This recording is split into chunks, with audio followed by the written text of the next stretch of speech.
Welcome back. You're with Money. And if you're in your 40s, well, this is something that you really need to watch because Vishal Kapoor, Regional Head for Wealth Management at South Asia for Standard Chartered Bank, is with us, and he's talking about the most common mistakes that people in their 40s make, and more importantly, how to overcome them. So Vishal, we've spoken a lot about many of the other mistakes. One of the biggest, I think, I mean, you can correct me if I'm wrong, is that people tend to dip into their retirement funds because at 40 you still think it's like a good 20-30 years away, right? And I'm going to make good this shortfall, whatever it may be. Yeah, I think that's a common mistake. I agree with that. That's also because in a lot of households that we work with, you know, what you're really doing is you have your earnings, you've got your expenses, and what's left after paying your EMIs is one big pot called your savings, and that you're trying to invest for your retirement largely. Now, what most investors or customers have not done is break that up into different pots for different needs, because the tenor, the type of investing, and the need that you have supporting each of those goals is very different. Now, like you rightly said, that when you have one big pot and that's largely in your mind the retirement pot, should you now need money for the child's education, you're dipping into that, and should you need money for a vacation, you're dipping into that, you need money for something else, you're dipping into that. That's not a good idea at all. So what you've got to do is segregate those assets, segregate those plans, and know that retirement is that long-term goal which you have to plan in your 40s for sure, if you've not already done that, of course. And ideally keep it aside to be the sort of pot for the last resort. So to that extent, if you have unforeseen needs that are coming in, there are contingency funds. You've got to also control your expenses and see if this is absolutely necessary. And retirement should be really the last pot. To some extent, therefore, some plans which sort of lock that away may not be a bad idea. Because, in many of the investments that you have, because it is liquid, you go to that first. But there are investments which, for example, retirement funds, there are, pension, etc., provident funds, etc., which don't allow you to sort of break that. That may actually in the long term work out in your favor. Yeah. So if you haven't learned discipline by the time you're 40, now is a good time to learn. Absolutely. Okay. And is this also a time when you advise that people also start looking at or learning about the change in their asset allocation? Because, in your 40s, you're still going to be aggressive, you're going to be tilted towards equity, but you've got to learn to move differently in your 50s and 60s. Is this the time for that, or is there time still to learn? I think this is the time to definitely look at equities and understand equities, because it is an asset class you should have. And even if you make a few mistakes right now, you can absorb that loss or absorb that mistake much better than you can do it in your 50s and 60s. Now, one of the challenges we see is that in 40s, people are largely underinvested in equity because they believe that for some reason now I shouldn't take more risk, etc.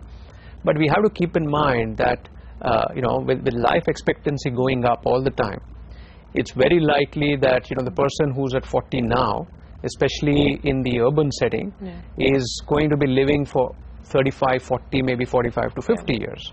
So it's not as if you're planning for only 10 or 15 or 20. It's not retirement, the time when you retire, that's your goal. It's actually the time after that. And it's a good 35, 40 years from where you are today, if not more, right?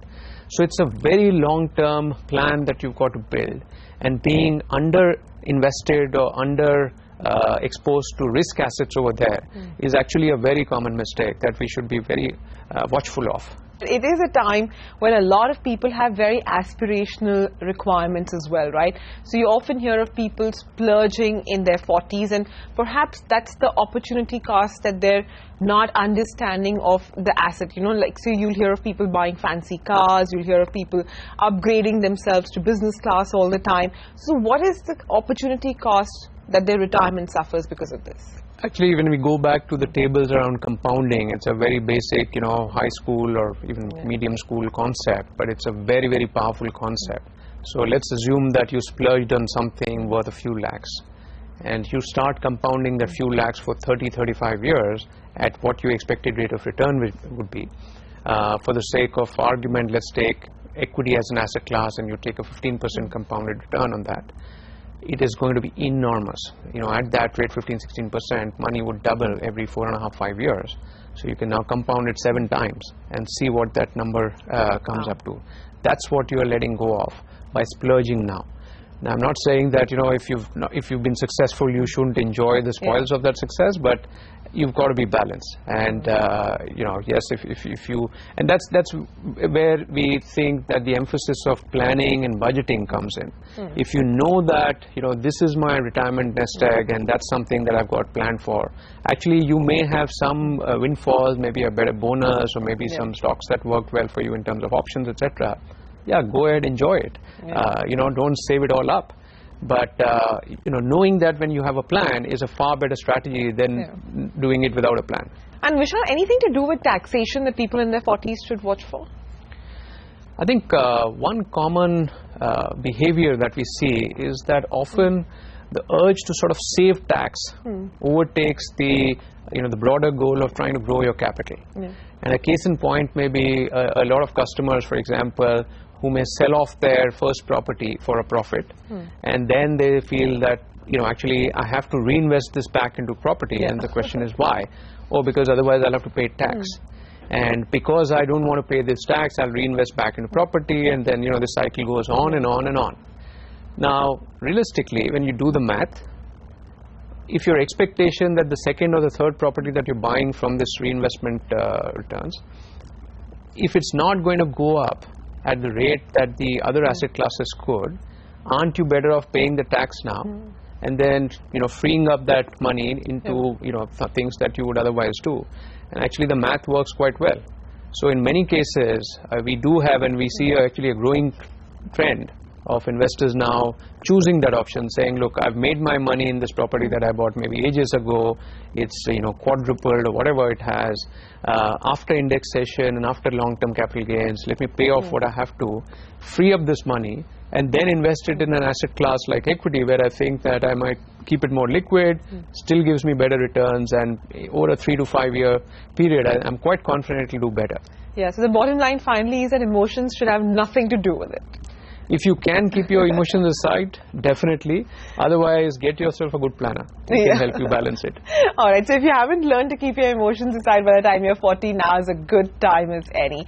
Vishal, thanks very much. Appreciate your time, and thanks very much for advising our viewers. Thanks again for having me. Thank you. All right, with that, it's time for another quick break, but still ahead is our tip of the week, and this time around, we're actually going to bring you investment lessons from one of the big gurus, Warren Buffett's investment philosophy. You'll want to stay tuned for that one.